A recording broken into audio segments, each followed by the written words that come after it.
Hello, and welcome back to the training series on child growth assessment.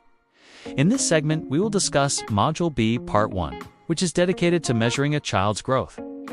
In this video, we will cover the following topics: how to initiate a growth record for a child and select the appropriate pages for each visit, how to accurately determine a child's age, weighing a child and recording the weight.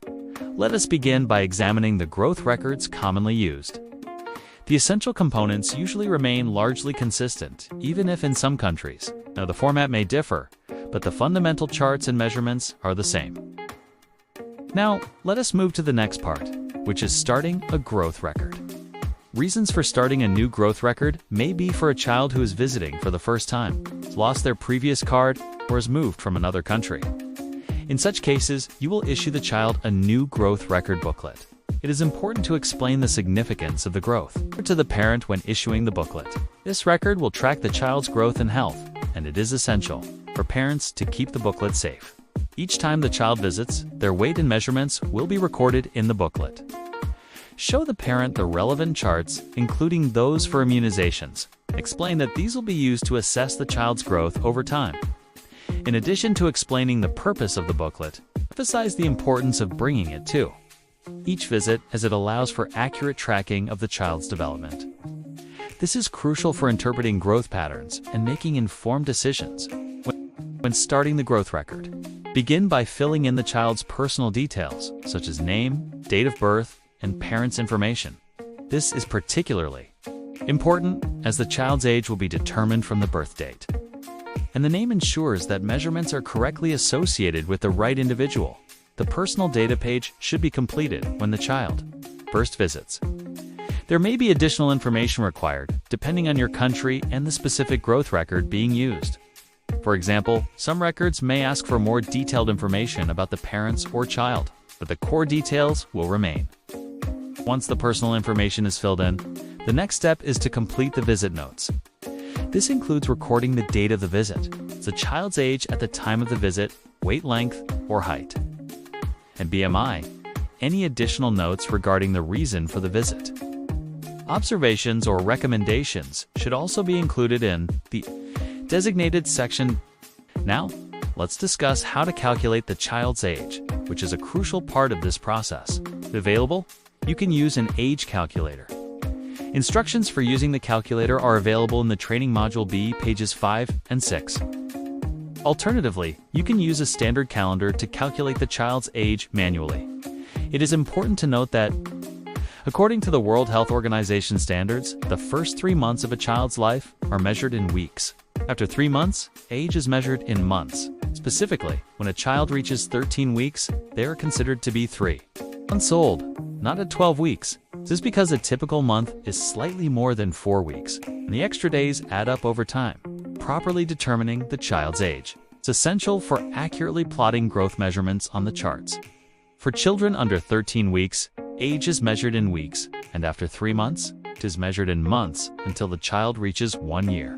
After 1 year, age is recorded in years and months, continuing in this format as the child grows.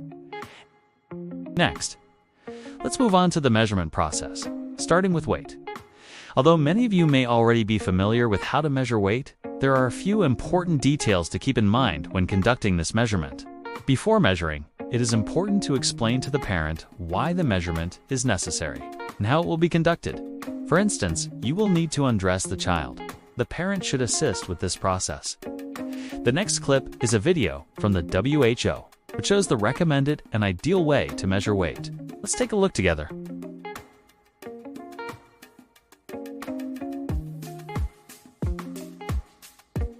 A uniscale is used to measure weight. The scale weighs to the nearest 100 grams. To turn it on, cover the solar panel for just a second. After you uncover it, the number 0 should appear on the display. Infants and young children should be held by their mother. This provides security to the baby and allows measurement of the mother's weight. The scale should be placed on a hard horizontal surface so that the display is clearly visible.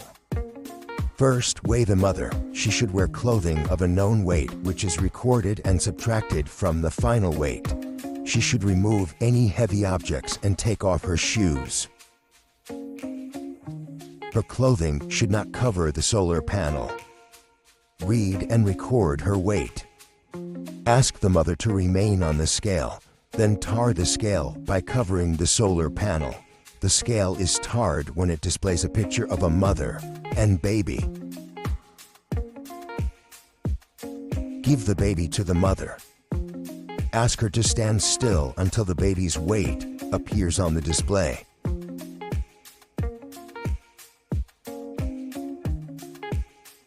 To weigh a child older than 24 months, turn on the scale. Place his feet slightly apart in the center of the platform. Tell him to stand completely still. Record the weight as it appears on the display. Remove shoes and heavy objects. Stand still over the center. Record the weight in kilograms to the nearest 100 grams. To weigh an infant, tar the scale first. I hope the clip was informational, not just something to note here, for infants below the age of 2 years old. Some countries use this kind of scale, which is good because then you don't have to use the tearing method and directly weigh the child. Okay, so this video ends here. Watch the next video for part 2.